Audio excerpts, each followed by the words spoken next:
હર્ષ સંઘવીએ ખટોદરામાં વરસાદથી અસરગ્રસ્ત વિસ્તારની લીધી મુલાકાત.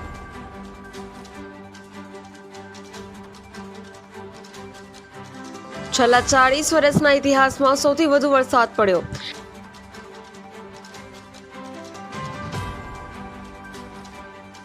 પાલિકા દ્વારા ખૂબ જ સારી કામગીરી કરવામાં આવી.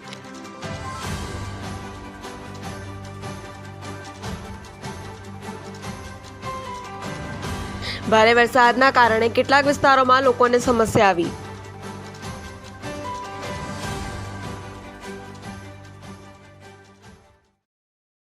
આગામી 2 દિવસમાં શહેરમાં દવા છંટકાવ અને સાફ સફાઈની કામગીરી કરાશે.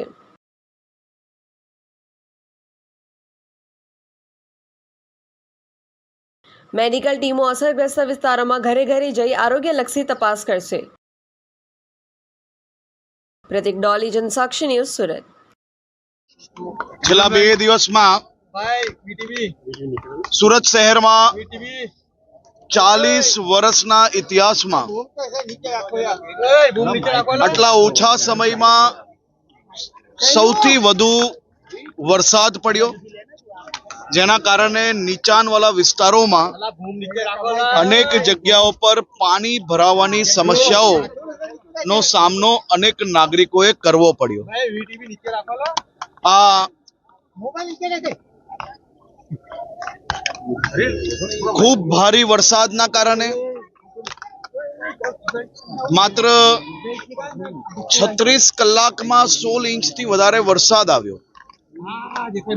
પરંતુ પહેલા દિવસે જેમ વરસાદનું પ્રમાણ ઘટ્યું, પાણી ઉતરતાની સાથે મહાનગરપાલિકાની ટીમ દ્વારા દવા છાંટવાની કામગીરી હોય, સફાઈની કામગીરી હોય, સાથે સાથે આ બધા જ લોકોને મહાનગરપાલિકાની જે સ્કૂલો છે અને બીજી જે કઈ વ્યવસ્થાઓ છે ત્યાં સુરક્ષિત રીતે ખસેડવાની કામગીરી હોય, આ બધી જ કામગીરી ખૂબ સરળતાથી ને સારી રીતે મહાનગરપાલિકાની ટીમ અને પોલીસ દ્વારા કરવામાં આવી.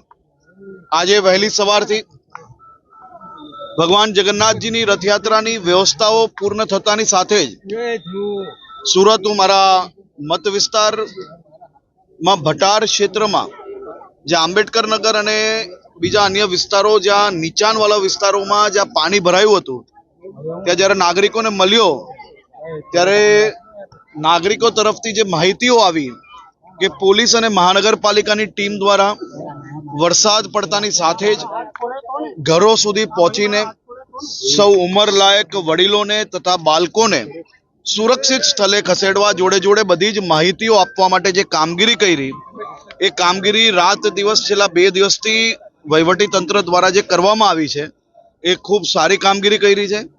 આ તકલીફ પડી છે, વરસાદ ક્યારેય ના આવ્યો હોય એવો વરસાદ આવ્યો છે. આ તકલીફ આપણે સૌ સાથે રહીને કંઈક ને કંઈક આ તકલીફોમાંથી બહાર બી નીકળ્યા છે.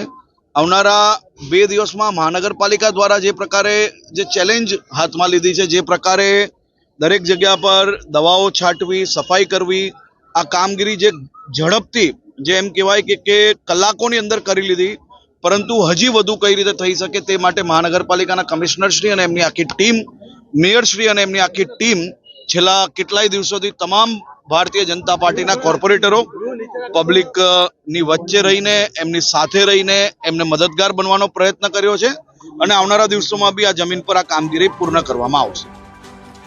પ્રતિક ડોલી, જનસાક્ષી ન્યૂઝ, સુરત.